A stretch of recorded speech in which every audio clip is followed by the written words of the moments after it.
আসসালামু আলাইকুম। Welcome to my channel yummy food fusion. আমি আজকে আপনাদের সাথে বাচ্চাদের পছন্দের কার কেকের রেসিপি শেয়ার করব। কার কেকের মোল্ড ছাড়া শুধুমাত্র রাউন্ড শেপের একটা কেক বেক করে আমি আজকের এই কেকটা তৈরি করেছি। চলুন দেখে নেওয়া যাক কিভাবে এই মজাদার কার কেকটা তৈরি করতে হয়। প্রথমেই একটা বাটিতে 3টা ডিমের কুসুম এবং সাদা অংশ আলাদা করে নিচ্ছি। ডিমগুলো ফ্রিজ থেকে বের করে আমি সরাসরি আলাদা করে নিচ্ছি। আলাদা করে নেওয়ার পর ঢাকনা দিয়ে ঢেকে একটা সাইডে রেখে দিচ্ছি। ডিম যখন রুমের স্বাভাবিক তাপমাত্রায় আসবে তখনই এই ডিম বিট করে নিতে হবে। আপনারা চাইলে কুসুম এবং সাদা অংশ একসাথেও বিট করতে পারেন। রুমের স্বাভাবিক তাপমাত্রায় আসার পর ডিমের এই সাদা অংশে 2/3 কাপ চিনি দিয়ে দিচ্ছি। হাফ চা চামচ দিয়ে দিচ্ছি হোয়াইট ভিনেগার বা সাদা সিরকা। আপনাদের কাছে হোয়াইট ভিনেগার না থাকলে আপনারা এখানে হাফ চা চামচ লেবুর রসও ব্যবহার করতে পারবেন। আপনাদের অনেকেরই ডিম বিট করতে অনেক সময় লাগে, আমি আপনাদেরকে দেখিয়ে দিচ্ছি কিভাবে ডিমটা তাড়াতাড়ি বিট করা যাবে। বাটিটা সবসময় এইভাবে কাত করে ধরে এরপরে বিট করবেন, আর চেষ্টা করবেন একটু গর্তযুক্ত বাটি ব্যবহার করতে। এতে করে ডিমটা খুব তাড়াতাড়ি ফর্মে পরিণত হয়। প্রথমে লো স্পিডে বিট করে নেব 2 মিনিট, এরপরে হাই স্পিডে বিট করে নেব 4 মিনিট। ডিমটা যখন এরকম সাদা আর ক্রিমের মতো হয়ে যাবে তখনই বুঝতে পারবেন বিট করা হয়ে গেছে। বিটারের সাহায্যে 8 লিখে নিচ্ছি। লেখাটা যদি সাথে সাথে মুছে না যায় তাহলে বুঝতে পারবেন বিট করে নেওয়া হয়ে গেছে। এখন এর মধ্যে ডিমের কুসুম 3টা দিয়ে দিচ্ছি। 3 টেবিল চামচ দিয়ে দিচ্ছি রান্না করার সয়াবিন তেল। কয়েক ফোঁটা দিয়ে দিচ্ছি অথেন্টিক ভ্যানিলা এসেন্স। লো স্পিডে 20 সেকেন্ডের মতো বিট করে নিচ্ছি। শুধুমাত্র সবকিছু খুব ভালোভাবে একসাথে মিশে গেলেই হবে। খুব ভালোভাবে মিশিয়ে নেওয়া হয়ে গেছে, বিটারটাকে অফ করে দিচ্ছি। এখন এর মধ্যে সব শুকনো উপকরণ মিশিয়ে নেব, এজন্য একটা ছাঁকনি নিয়েছি। এর মধ্যে দিয়ে দিচ্ছি 2/3 কাপ ময়দা। 1/3 কাপ দিয়ে দুইবার দিলেই কিন্তু 2/3 কাপ হয়ে যাবে। আজকের এই কেকটা তৈরিতে আমি ছোট সাইজের 3টা ডিম ব্যবহার করেছি। আপনারা যদি বড় সাইজের ডিম ব্যবহার করেন সেক্ষেত্রে এখানে 3/4 কাপ ময়দা ব্যবহার করবেন। 1 চা চামচ দিয়ে দিচ্ছি বেকিং পাউডার। 1/4 চা চামচ দিয়ে দিচ্ছি বেকিং সোডা। সামান্য পরিমাণে দিয়ে দিচ্ছি লবণ। এখন এই শুকনো উপকরণ খুব ভালোভাবে একসাথে ছেঁকে নিচ্ছি। ছেঁকে নেওয়া হয়ে গেছে, এই অবশিষ্ট অংশটা ফেলে দিতে হবে। এখন একটা স্প্যাচুলার সাহায্যে আলতোভাবে সবকিছু একসাথে মিশিয়ে নিচ্ছি। মিশিয়ে নেওয়া হয়ে গেছে, আমি আপনাদেরকে একটু দেখিয়ে দিচ্ছি কেকের ব্যাটারটা ঠিক কীরকম হয়েছে। এখন এই কেকের ব্যাটার একটা কেক মোল্ডে নিয়ে নিচ্ছি। আমি এখানে 9 ইঞ্চি সাইজের রাউন্ড শেপের একটা কেক মোল্ড নিয়েছি। মোল্ডটাতে তেল ব্রাশ করে বেকিং পেপার বিছিয়ে দিয়েছি। এখন এর মধ্যে কেকের সম্পূর্ণ ব্যাটার দিয়ে দিচ্ছি। হালকা ট্যাপ করে নিয়ে বেক করে নিচ্ছি। কেক তৈরি করে কখনই দেরি করবেন না, কেকটাকে সাথে সাথেই বেক করে নেবেন। চুলায় একটা হাঁড়ি 10 মিনিটের জন্য হাই হিটে প্রিহিট করে নিয়েছি। এখন ঢাকনাটা তুলে এর মধ্যে কেকের মোল্ডটা দিয়ে দিচ্ছি। ঢাকনা দিয়ে ঢেকে চুলার আঁচটা একেবারে লো করে দিয়ে বেক করে নিচ্ছি 50 মিনিট। চুলার আঁচটা কিন্তু একেবারে পুরোপুরি লো করে দেওয়া যাবে না, সেক্ষেত্রে কেকটা হতে কিন্তু অনেক সময় লাগবে। 50 মিনিট হয়ে গেছে, চুলাটা অফ করে দিয়ে ঢাকনাটা তুলে নিচ্ছি। একটা কেক টেস্টারের সাহায্যে চেক করে নিচ্ছি কেকটা হয়েছে কিনা। একদম ক্লিন এসেছে, তার মানে কেকটা ভালোভাবেই হয়ে গেছে। এখন প্লাস্টিক র্যাপে মুড়িয়ে কেকটা একদম পুরোপুরি ঠান্ডা হওয়া পর্যন্ত অপেক্ষা করছি। কেকটা একদম পুরোপুরি ঠান্ডা হয়ে গেছে, উপর থেকে প্লাস্টিক র্যাপটা সরিয়ে নিচ্ছি।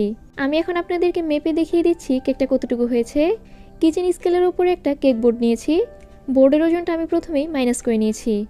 এখন এর মধ্যে কেকটা দিয়ে দিচ্ছি। কেকের উপর থেকে বেকিং পেপারটা সরিয়ে নিচ্ছি। কেকটার ওজন হয়েছে 366 গ্রাম। এই কেকটা ডেকোরেশনের পর কেকটা কিন্তু খুব একটা বাড়বে না, কারণ এখান থেকে অনেকটা অংশই আমরা কেটে ফেলে দেব। আমি আপনাদেরকে একটু দেখিয়ে দিচ্ছি কেকটা কতটা সফট এবং কতটা স্পঞ্জ হয়েছে। এখন একটা ব্রেড নাইফের সাহায্যে কেকের 2টা পাশ কেটে নিচ্ছি। সাইড থেকে নেওয়া একটা ভাগ বেশি বড় হয়ে গেছে, এখন এই ভাগটাকে কেটে ছোট করে নিতে হবে। ছোট করে নিয়েছি, দেখতেই পারছেন এখন কিন্তু একদম সমান হয়ে গেছে। এখন কেকের সাইডের বাড়তি অংশটুকু কেটে নিচ্ছি। আপনারা চাইলে কেটে নেওয়া এই অংশগুলো দিয়ে অন্য যে কোনো ডেজার্ট তৈরি করে নিতে পারেন। সুন্দর একটা গাড়ির শেপ দেওয়ার জন্য পেছনের এবং সামনের কিছুটা অংশ কেটে নিচ্ছি। যতটা সম্ভব স্মুথ করে একটা গাড়ির শেপ দিতে চেষ্টা করবেন, এতে করে কেকটা ডেকোরেশনের পর দেখতে অনেক সুন্দর লাগবে। বাড়তি এই কাটা অংশটুকু দিয়ে আপনারা কেক পপস বা কেক ইন এ গ্লাস তৈরি করে নিতে পারেন।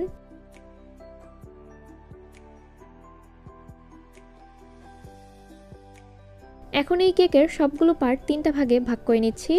আপনারা চাইলে 2 ভাগে বা 4 ভাগেও ভাগ করে নিতে পারেন। শুধু এতটুকু খেয়াল রাখবেন কোন পার্টটা উপরে ছিল। কার কেকের ক্ষেত্রে এই ব্যাপারটা কিন্তু খুবই ইম্পর্ট্যান্ট।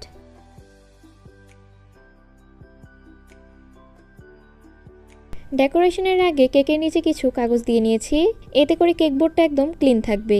3 টেবিল চামচ চিনি এবং 1/4 কাপ পানি একসাথে মিশিয়ে আমি একটা সুগার সিরাপ তৈরি করে নিয়েছি। এখন এই কেকের উপরে সুগার সিরাপ দিয়ে দিচ্ছি। সুগার সিরাপ দিয়ে দেওয়া হয়ে গেলে এর উপরে দিয়ে দিচ্ছি হুইপড ক্রিম। আজকের এই কেকটা ডেকোরেশন করার জন্য আমি ওপাই বাটার হুইপড ক্রিম ব্যবহার করছি। একটা পার্টে খুব ভালোভাবে ক্রিম দিয়ে দেওয়া হয়ে গেলে এর উপরে কেকের আরেকটা লেয়ার দিয়ে দিচ্ছি। একই রকমভাবে সুগার সিরাপ এবং হুইপড ক্রিম দিয়ে দিচ্ছি। কেক ডেকোরেশন করার ক্ষেত্রে কখনো গরম জায়গায় গিয়ে কেক ডেকোরেশন করবেন না, এতে করে ক্রিমটা খুব তাড়াতাড়ি গলে যায়। ক্রিম দিয়ে একবার ডেকোরেশন করা হয়ে গেলে সেই ডিজাইনটা কিন্তু পরে আর নষ্ট হয় না। গাড়ির ওপরের পার্টের জন্য আমি যেই কেক কেটে রেখেছি সেই কেকের একসাথে 2টা পার্ট দিয়ে আমি এর উপরে সুগার সিরাপ এবং হুইপড ক্রিম দিয়ে দিচ্ছি, এতে করে কেকটা ডেকোরেশন করা সহজ হবে।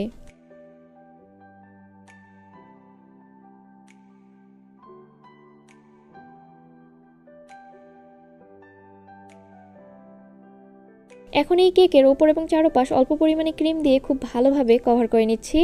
খুব বেশি ক্রিম দিয়ে কভার করার দরকার নেই, কারণ এই সম্পূর্ণ কেকটার উপরেই আমরা ডেকোরেশন করব। এখন একটা কুকি কাটারের সাহায্যে কেকের 4টা চাকা এঁকে নিচ্ছি। চাকা এঁকে নেওয়া হয়ে গেলে কেকের উপরে কি ডেকোরেশন করব তা একটা কেক টেস্টারের সাহায্যে দাগ কেটে নিচ্ছি, এতে করে কেকটা ডেকোরেশন করতে অনেক সুবিধা হবে।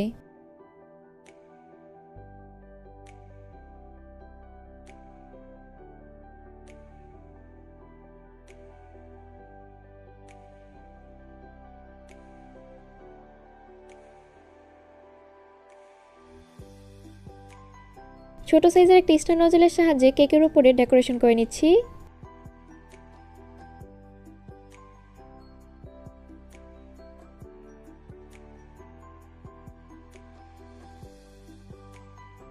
কিছুটা ক্রিমে আমি লাল রঙের ফুড কালার মিশিয়ে নিয়েছি। এখন ছোট সাইজের স্টার নজল দিয়ে ডেকোরেশন করে নিচ্ছি। আমি এখানে রেডম্যানের স্ট্রবেরি রেড এবং রেইনার্সের রেড কালার একসাথে মিক্স করে এই লাল কালারটা তৈরি করে নিয়েছি। আপনারা আপনাদের বাচ্চাদের পছন্দের কালার অনুযায়ী কেকটাকে ডেকোরেশন করে নেবেন।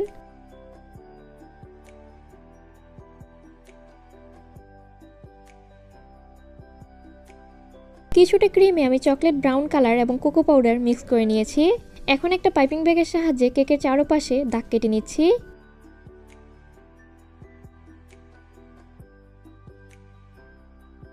এই চকলেট কালারের ক্রিম দিয়ে আমি গাড়ির চাকা এঁকে নিচ্ছি। এখন এই কেকের উপরে আপনারা চাইলে আপনাদের পছন্দ মতো যে কোনো কিছু লিখে নিতে পারেন।